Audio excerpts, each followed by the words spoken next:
Un petit train asthmatique, rachitique et paralytique s'est arrêté devant la gare minuscule de la Vallée-sur-Mer. Le soir chasse, à grands coups de balai, la lumière agonisante et le chef de gare lit un roman, persuadé que, comme d'habitude, les voyageurs seront absents.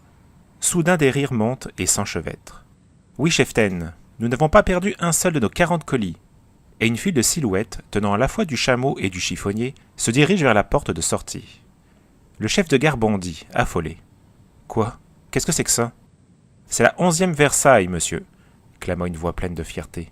« Connais pas. » À la lueur de l'unique lanterne faisant office de réverbère, il regardait ces visages rieurs encadrés de boucles et de nattes ou de cheveux courts. Un large chapeau de feutre bleu, une vaste pèlerine de même teinte sous laquelle s'amassaient des bagages hétéroclites, elles étaient toutes semblables. « C'est peut-être un pensionnat ?»« Non, monsieur, c'est une compagnie de guides, » répondit une jeune fille qui semblait commander les autres. « Voici nos billets. » Le pauvre homme renonça à comprendre. « Combien êtes-vous ?»« 18.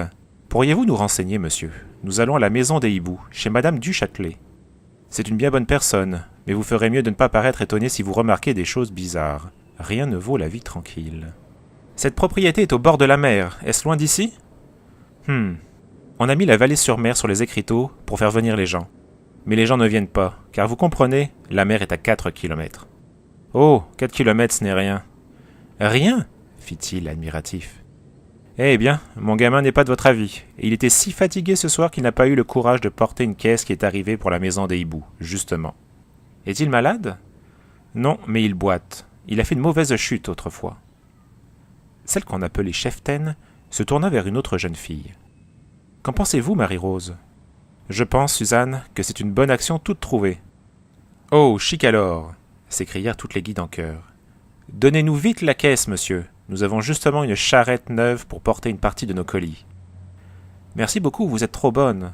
Mais attendez que je vous indique le chemin à suivre. Vous prenez la grande route jusqu'à la hauteur d'un vieux calvaire. Là, vous tournez dans un sentier à droite. Puis vous prenez le 4e à gauche. Où est le chef d'équipe des tourterelles ? Ici, cheftaine, je rattrape un de mes lacets de souliers qui fuit. Vous avez entendu ? Oui, je me souviendrai. Bien, Niquette. Et en route. Elles partirent, tirant leur charrette qu'elles avaient montée en quelques secondes. Elles marchaient au pas, militairement, par rang de 3, et elles se mirent à chanter de tous leurs poumons. Le chef de gare ne suivit bientôt plus que leur chant. L'ombre les avait prises tout de suite. Elles doivent être un peu timbrées, mais elles sont bien gentilles. Que vont-elles faire à la maison des hiboux ?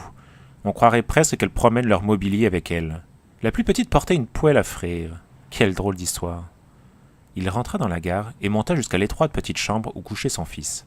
« Dors-tu, Jaco ?»« Non, papa. »« Sais-tu ce que c'est que des guides ?»« Bien sûr, madame Duchâtelet m'a expliqué ça l'autre jour. Elle en attend des guides, des petites et des grandes filles qui vont s'installer dans son parc et qui couchent sous des tentes.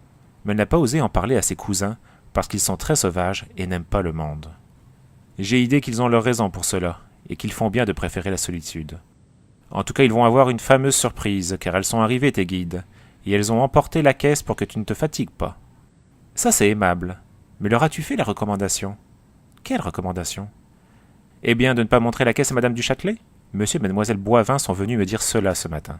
Oh, ces gens-là, je les enverrai bien au diable, ils m'ennuient avec tous leurs mystères.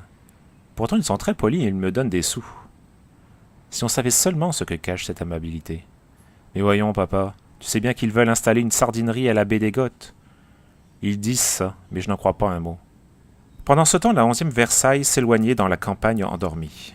Une petite ligne rouge à l'horizon rappelait que la nuit était toute neuve, mais l'ombre s'amassait entre le haies des sentiers, et Francette, la benjamine de l'équipe des hirondelles, exécutait de petits sauts de côté lorsqu'un coup de vent faisait bouger cette ombre. La cheftaine qu'on avait appelée Marie-Rose riait. « Voyons, Francette, un peu d'héroïsme. » Quant à Denise, elle se heurtait soi-disant à tous les cailloux du chemin.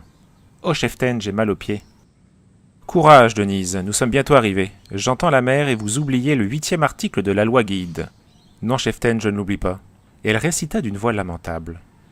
La guide sourit et chante dans les difficultés.